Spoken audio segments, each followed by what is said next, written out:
You are listening to The Ben Keech Show, where every day the objective is simple. Ben will never stop fighting the fight and lighting the light on topics that affect you every day. How in the world are you guys? My name is Ben, and I am so glad you have tuned in. Maybe it's YouTube, maybe it's Apple, maybe it's Spotify. I'm not really for sure. It's probably not a transistor radio, but I'm glad you're here. By myself tonight. There's no guest. Have kind of some important things to talk about tonight. Some stuff that's a little bit more on the personal side. Some great announcements. Before I get going, you guys know the drill. There's always a way to leave comments and thoughts and ideas, and I would always like to know what you folks are thinking. So anyway, I'm going to get into it. The title of today's episode is My Relationship with Love. I'm going to give you a little bit of background first. So I had started writing a book last year, and the end of last year, and it's in essence done. It's going through the editing process now. Hoping for it's been a little bit delayed, but we're hoping for definitely an early 2025 release.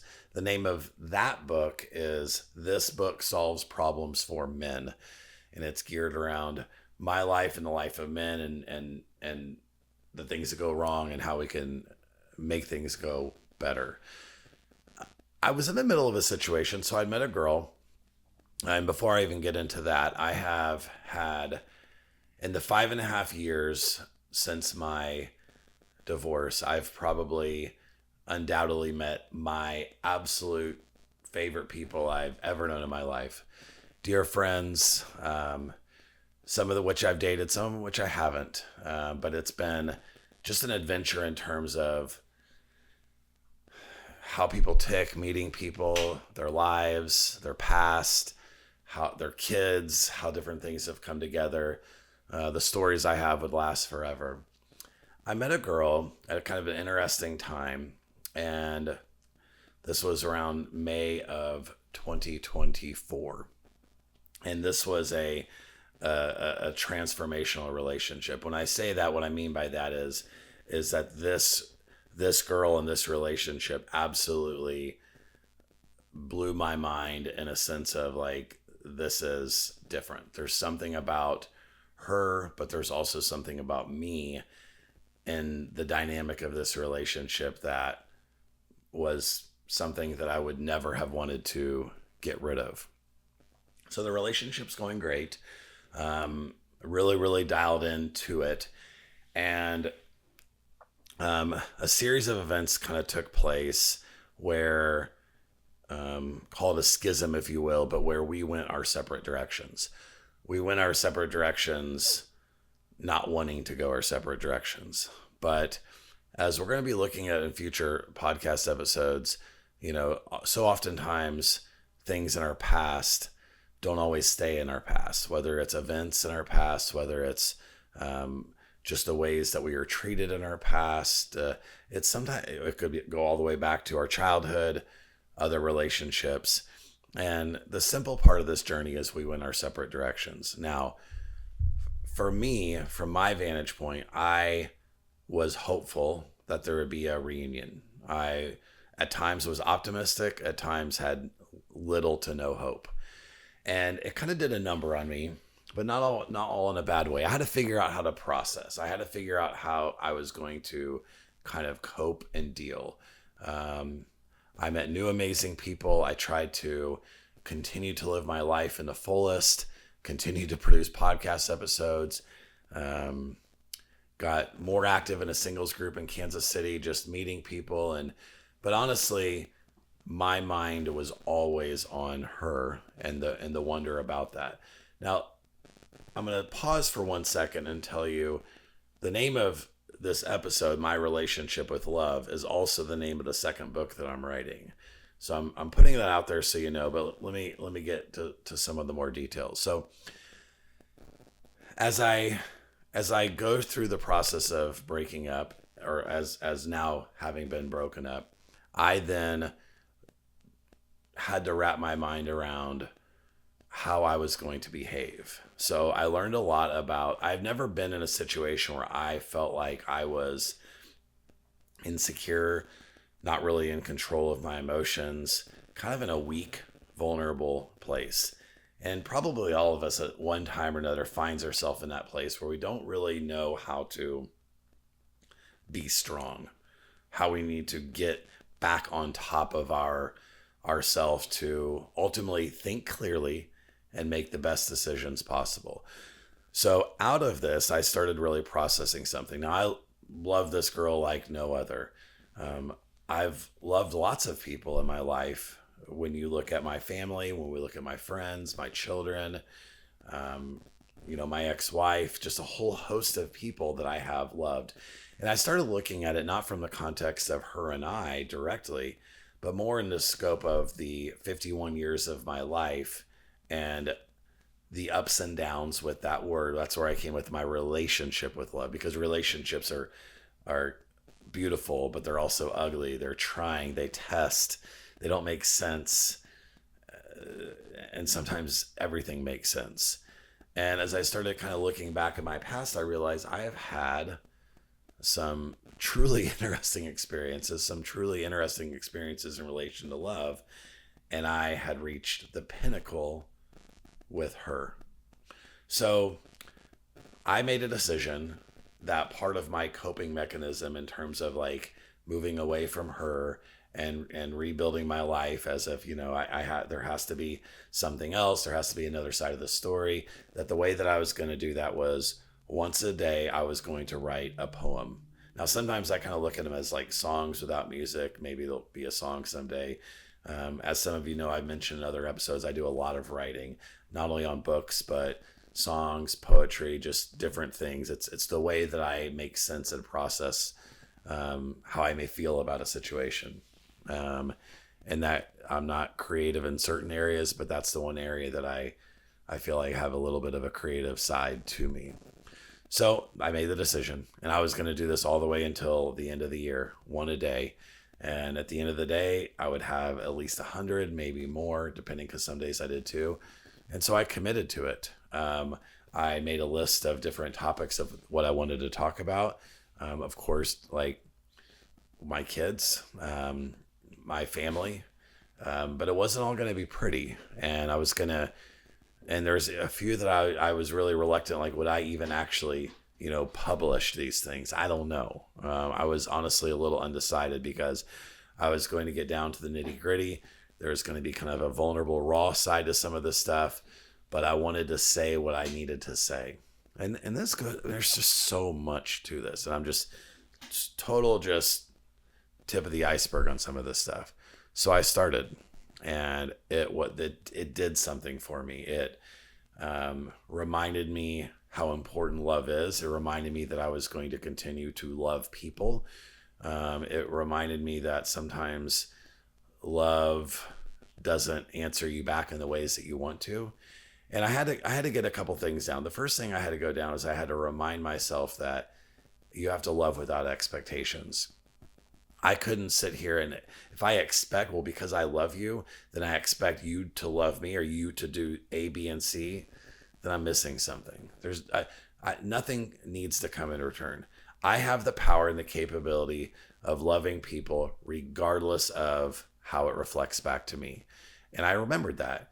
And so with this, this girl that I fell madly in love with, it wasn't that she didn't love me, by the way, but it felt foreign in terms of how we interact. And we did not interact very much.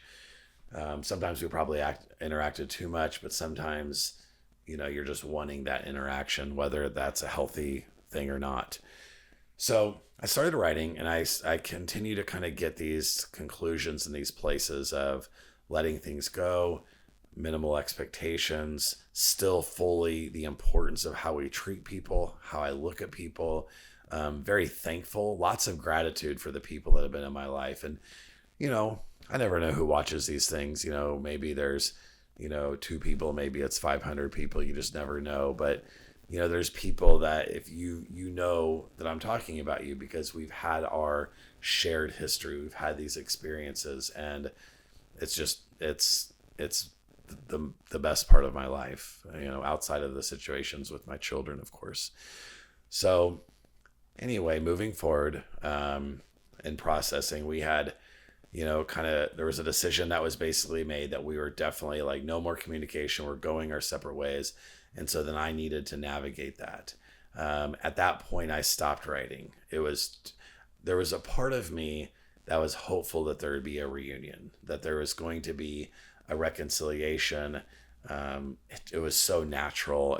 We both agreed, but I didn't know what was going to happen. We actually kind of had like a line in the sand where it's like, I got to go here and you got to go there. And at that point, I had to stop writing. There was too much I was having to, it was just difficult. And I didn't have it in me.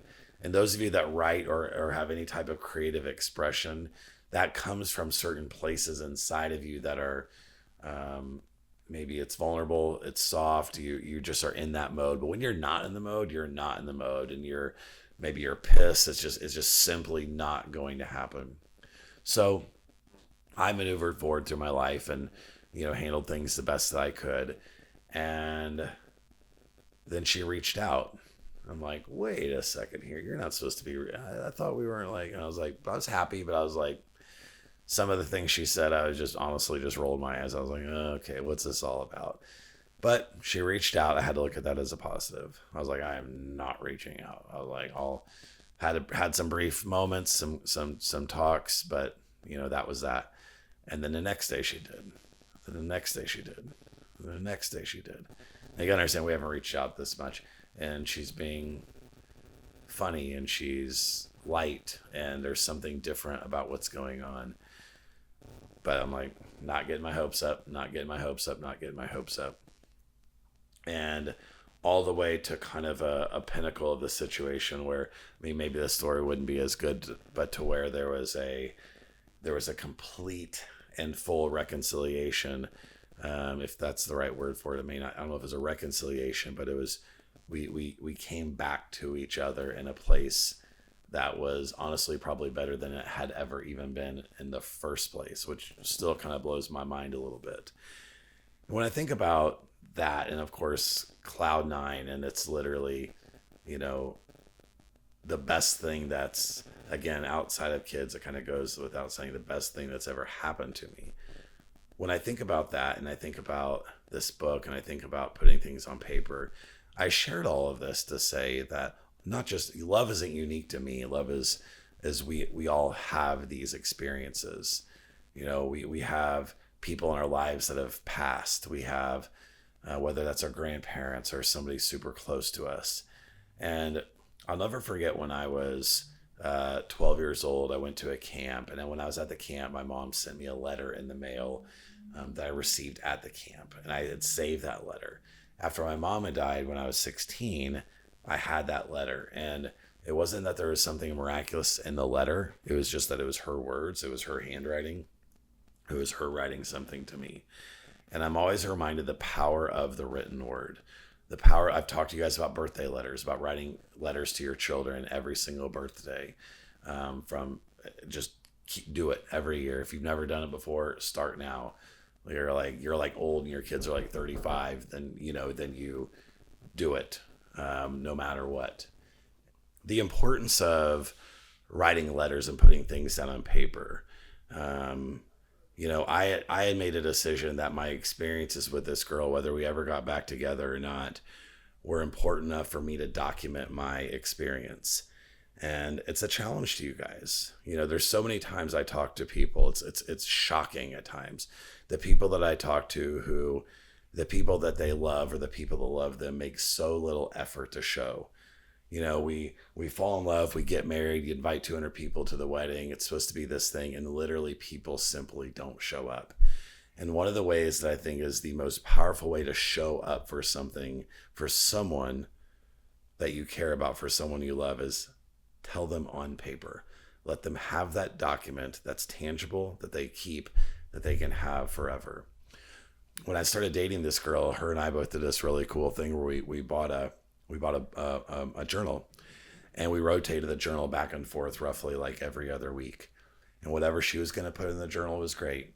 Whatever I was going to put in the journal was great. It was just our own thing. Maybe we just document what we did that day or something that we said or what have you. But documenting this journey of love that we're on, all the way to the point to where here we are in this reconnected place, this place that we didn't think that we were going to get to, this place that, when you go through the turmoil of the up and down, it's really the unknown that's the most difficult part. If she were to have told me back then that, hey, I'll be back, I need 3 months, I'll be back, I'm like, I'll wait. You're worth it. You're worth waiting. It's always that sign that, people don't, if they're not, if he's not reaching out to you, he doesn't care enough. If he's not trying, he doesn't care enough. Like, actions 100% matter. And my actions to her were like, yeah, I'll wait. But that was not the case. There was no promises. There was, we're broken up. You go this way, I go this way. As a matter of fact, there was some strict, even boundaries within that. So to get back to a place where we're better than ever, and the things that we discovered about ourselves needed to be discovered almost outside of each other, outside of ourselves, to get back so we can fully be the best versions of ourselves within the relationship. And that's why the things in our past we have to talk about, we have to deal with, because they will always resurface one way or another, whether it's stuff in our childhood or stuff in relationships that went wrong. So anyway, I am going to continue working on this book. This may not be something until it really fully comes out to the end of 2025. Again, it's more of a memoir. It's my story, but it's everybody's story, because all of this stuff relates to our intimate, vulnerable, personal, wonderful, horrific experiences with love, which we all have. So, I'd love to know, it would be really cool if it was a part of this book that people out there could write their own poem about their own experience, and I would put it in the book. It would be cool if it wasn't just all my stuff, but it was yours as well. So if you're watching this, if you have the wherewithal, and you have something that you would like to be in this book, I want it in there. I really don't want it to be all my stuff. I think we all have stories that are worth sharing, because at the end of the day, the power of love is something that moves us in ways that honestly nothing else can. And I am a very happy person because we are back together and moving to a future that will always include both of us, always together. Someday I may say her name, but for right now, we're going to stay incognito for a little longer. So anyway, hope you have a wonderful day. Thank you for listening to this episode. And remember, I'd love to know if you're a writer. I'd love for you to get something to me. Thank you. Have a great day. Bye. Thank you so much for listening. Let's keep the conversation going. You can reach out on Ben's website, www.benkeechshow.com, or on social media to chat. And please remember to subscribe so that you never miss an episode.